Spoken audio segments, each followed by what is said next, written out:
দীর্ঘদিন ধরে ধীরগতিতে চলছে শিলচর জেলা গ্রন্থাগার ভবনের নির্মাণ কাজ। শনিবার দুপুরে জেলা গ্রন্থাগারে নতুন ভবনের হওয়া কাজকে খতিয়ে দেখতে সরজমিনে গিয়ে উপস্থিত হন বিধায়ক দীপায়ন চক্রবর্তী। এদিন জেলা গ্রন্থাগারের নতুন ভবনটি কাজের গতিবিধি দেখে কাজের বরাদ্দকৃত ঠিকাদার সহ অভিযন্তাদের সঙ্গে কাজটির ধীরগতিতে হওয়ার বিষয়টি নিয়ে বিশদভাবে আলোচনা করেন তিনি।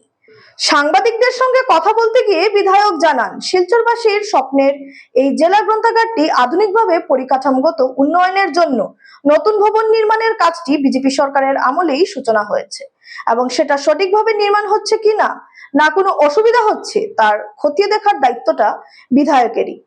তাই বিধায়ক হিসাবে এখানে উপস্থিত হয়েছেন তিনি। সেই সঙ্গে তিনি আরো জানান, আগামী দিনে তিনি বিষয়টি নিয়ে এই অঞ্চলের বিশিষ্ট লেখক তথা সাংস্কৃতিক ব্যক্তিত্ব দীপঙ্কর ঘোষকে সঙ্গে নিয়ে শিলচর জেলা গ্রন্থাগারের কাজটি কিভাবে সঠিক হয় সে বিষয়ে আসামের মুখ্যমন্ত্রী ডাক্তার হিমন্ত বিশ্ব শর্মার সঙ্গে কথা বলবেন। এদিন বিধায়কের সঙ্গে ছিলেন লেখক তথা সাংস্কৃতিক ব্যক্তিত্ব দীপঙ্কর ঘোষ ও শিলচর পিডব্লিউডি বিভাগের বিল্ডিং ডিভিশনের বিভাগীয় অভিযন্তা সহ কর্মকর্তারা।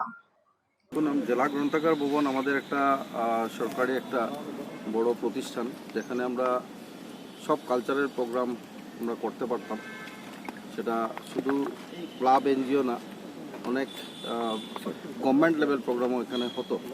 কিন্তু 2016 গভর্নমেন্ট আসার পর সেটা কাজ শুরু হয়েছিল, আর এই কাজ খুব স্লো গতিতে চলছিল। বিধায়ক হওয়ার পর সেই কাজে আমি হাত দিয়েছিলাম। আমি অনেকবার এখানে এসে জানতে পেরেছিলাম যে তাদের একটু টাকা পয়সার কনস্ট্রেন্ট রয়েছে। তো পরবর্তীকালে সেটা মুখ্যমন্ত্রীর সাথে কথা বলে একবার তাদের পেমেন্ট হয়েছিল। তারপর গত কিছুদিন আগে আমাদের রনজ পেগু মহাশয় এখানে এসেছিলেন।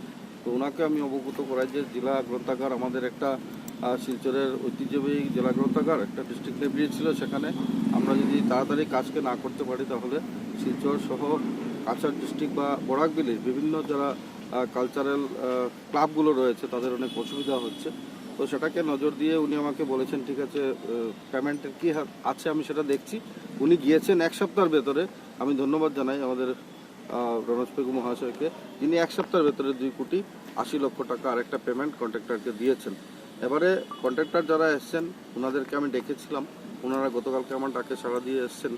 আসার উদ্দেশ্য এটাই যে ওনাদের সাথে মিলে একবার জেলা এটাকে পরিদর্শন করে বা এখানে স্টাফ যারা রয়েছেন তাদের স্ট্যাঙ্ক কতটুকু আছে, কি স্পিডে কাজ চলছে, তার জন্য এটাকে দেখার জন্য আজকে এখানে আমরা উপস্থিত হয়েছি। আমার তরফ থেকে ব্যক্তিগতভাবে ওনাকে আমি আশ্বাস দিয়েছি যে যতটুকু সম্ভব বিধায়কের যতটুকু সম্ভব আমরা সমর্থন করব, সহযোগিতা করব। বিধানসভা চলছে, আপনারা জানেন যে 22 তারিখ থেকে বিধানসভা শুরু হবে। তো এই বিধানসভা চলাকালীন আমি ওনাকে বলেছি যে আপনাদের যদি কোনো কথা থাকে তাহলে সেটা মাননীয় মুখ্যমন্ত্রীর দরবারে আমি আপনাদেরকে নিয়ে যাব, আপনারা একবার কথা বলবেন। মাননীয় মুখ্যমন্ত্রীকে বোঝাতে হবে, উনি বুঝলেই সাথে সাথে পেমেন্ট করে দেন। আমরা দেখেছি যে রনজ পেগুর মাধ্যমে আসাম সরকার ইতিমধ্যে বলার সাথে সাথে 2,80,00,000 টাকা দিয়েছে। তো 25,90,00,000 টাকার প্রজেক্ট ওনারা যেভাবে বলছেন যে 6 কোটি টাকা আরও সরকারের কাছে পেন্ডিং রয়েছে, ওই টাকা পেলে হয়তো কাজ আর একটু এক্সপেডিট হবে। তো আমরা শিলচরবাসী সকলের পক্ষ থেকে আমি আজকে কন্ট্রাক্টরকে অনুরোধ করেছি, আপনি কাজকে ত্বরান্বিত করুন, আমরা সবাই আপনার সাথে রয়েছি।